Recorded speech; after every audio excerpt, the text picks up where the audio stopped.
If you think that not making sex before marriage is just about an old rule that is there to make you feel pure and the church is just forcing you, my friend, you don't understand anything about marriage. More than that, it's not about making you feel sexually frustrated and obeying rules.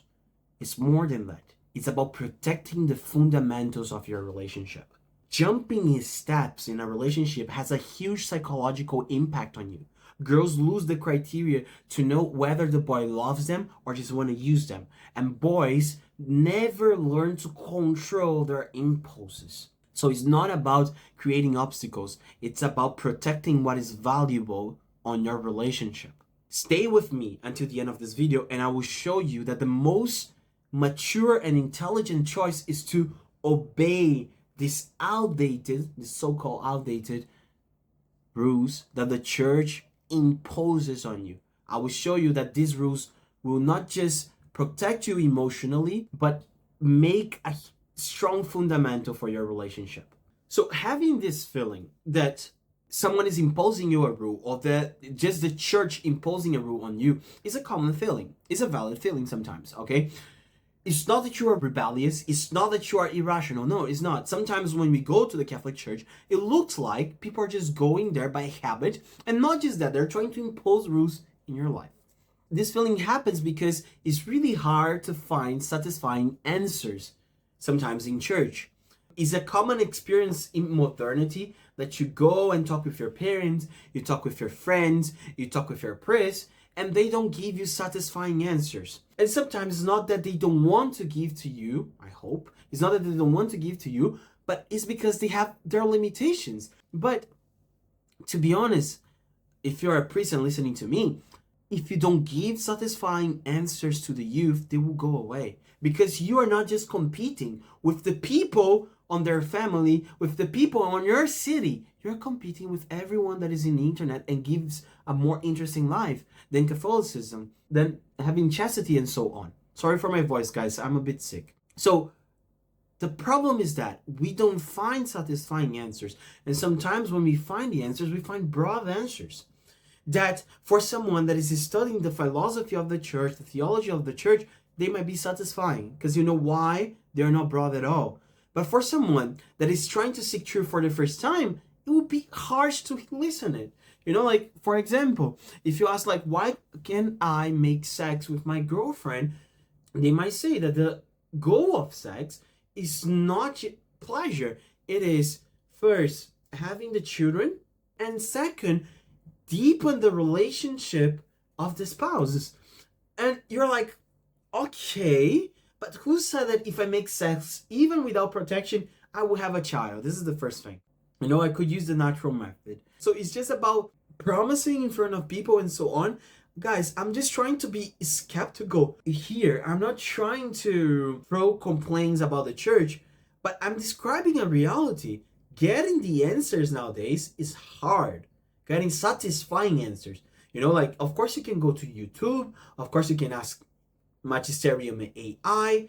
Of course you can ask your parish priest. But getting satisfying answers is hard. Because sometimes these answers, they are not practical enough. Okay, like I said, if these kinds of answers will make sense for someone that study Aristotle and St. Thomas, that knows that acting accordingly to our nature is what will bring us happiness. But for someone that is just starting, these questions might sound even like you're kind of answering, but not answering my question. And how do we tackle that? First of all, you need to put in your head, when the church make these rules are not arbitrarily put there. I know about your frustration. You might be frustrated, but they're not arbitrarily there.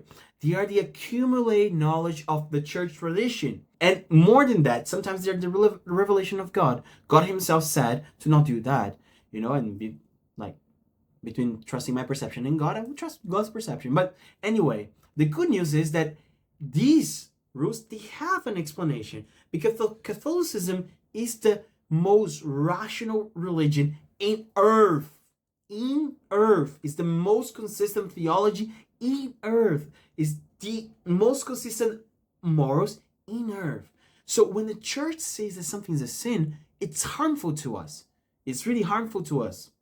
The problem is that it's harmful in which way? What are the concrete impacts that it will have in my relationship so I can avoid them and not be that broad in my mind? And one of the impacts that it has, let's start with girls first, okay?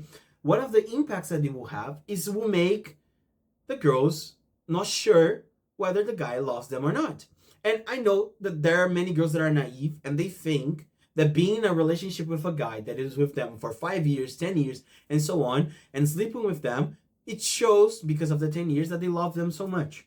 But what they forget sometimes is that for a man, it's more advantageous to have a long-term relationship that you don't need to go out to hunt people to sleep with than going to a disco to try to hunt, to try to find someone.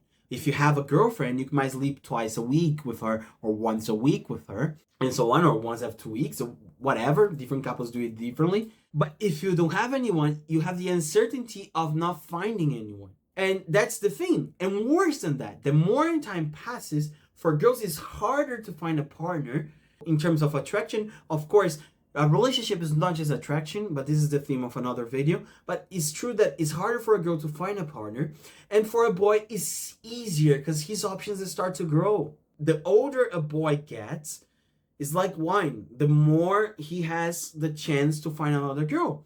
And he might waste the girl's youth and throw her away like rubbish and break up with her, or worse than that, make she want to break up.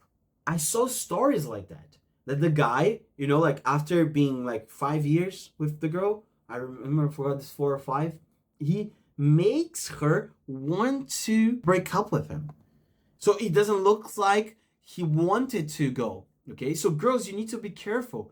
Not making sex before marriage is one of the guarantees that you have that he's not just with you to sleep with you, but to really love you, that he likes your personality. He likes you as a person, that he is your best friend. You should marry your best friend.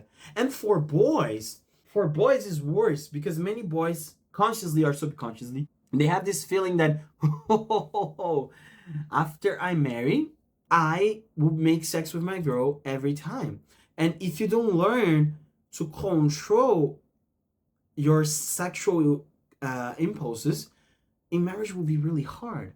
Because guess what? Catholic marriage is not made to sustain your vices. I'm sorry, my friend. It's not made to sustain your vices. You will not make sex all the time, every single day, twice. Or, because girls, they need time to recover from the pregnancy. Things can happen in between, sometimes fights and so on. And being able to hold your impulses will give you enough strength not to not make sex at all, but to put sex in its place. So it's not about not make sex at all, but it's about learning how to not live with it. So when you have it, you put it in its place. And putting it in its place, it makes it not addictive. Because what is addictive is your vice. And you might listen to this and if you're a boy, you might think that this is not enough reason and I can make sex whatever I want. But vices, if you are not able to control your sexual desire, they have one characteristic that is a killer of marriages. Either they need to get in quantity, so you need to get more of that. So if you let your vices go, like you just follow them, either you need to get them in more quantity or in quality.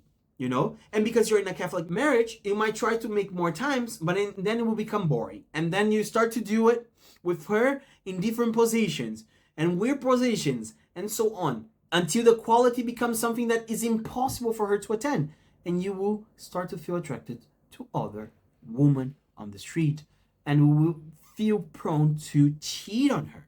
And this will destroy your marriage, your kids, and so on, So if you see from these aspects, like the impact psychologically that it has, it's not about obeying a rule, but it's more about survival. It's about creating a relationship that will last and is not based on pleasure. Because it's really easy to confuse a sexual relationship with just pleasure.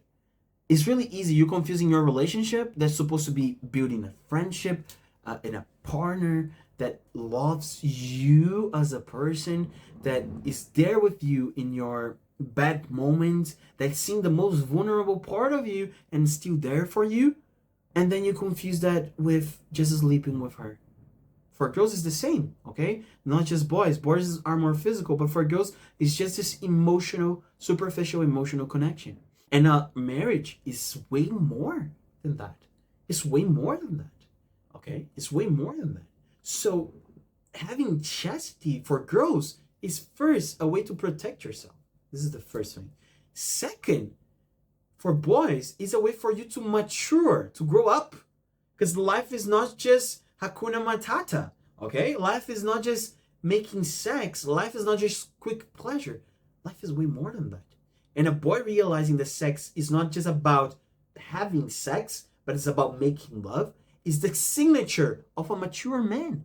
Because he starts to see love, not selfishness. And a woman being objective in a relationship and seeing that this guy is love bombing me, telling me stuff just to make me flatter and sleep with him, and seeing it objectively. How do I see objectively, Daniel? Do we have a good relationship? Like, is he my best friend? Do I can open up with him?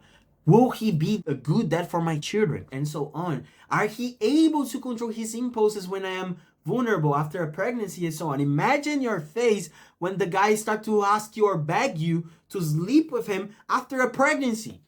Huh? You know? It's a way to girls to protect themselves. Okay? But our society somehow lost that. And not just that. The more blurry a relationship is in modernity, looks like the best, because in modernity we don't like structure. So some people will not be boyfriend and girlfriend. No, we're just being together. But one of the parts, of course, loves the other part more than than the second part. And when the second part go out, you get hurt. You get hurted.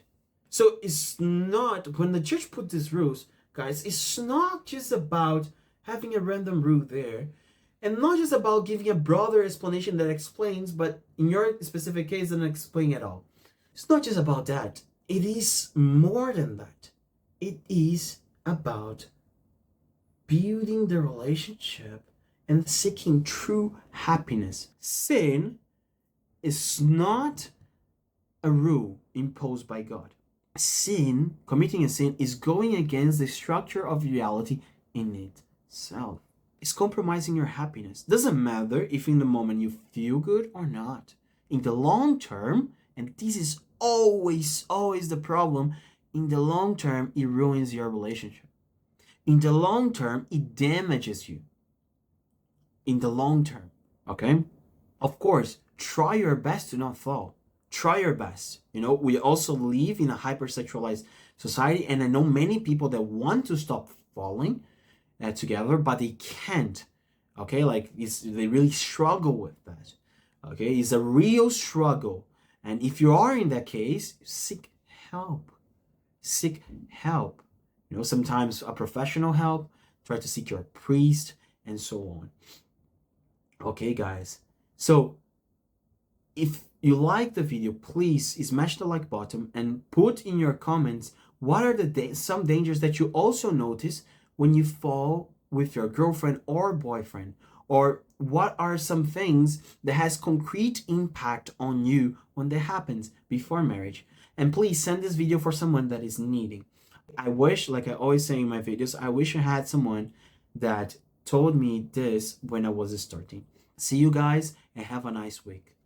That is a lot of people that is struggling so much with vices, with their sins. The only advice sometimes that these people have is pray more, go more to church. So is God the problem? Or is it that prayer never meant to be the ultimate solution for every single problem, but definitely is the beginning of every single solution?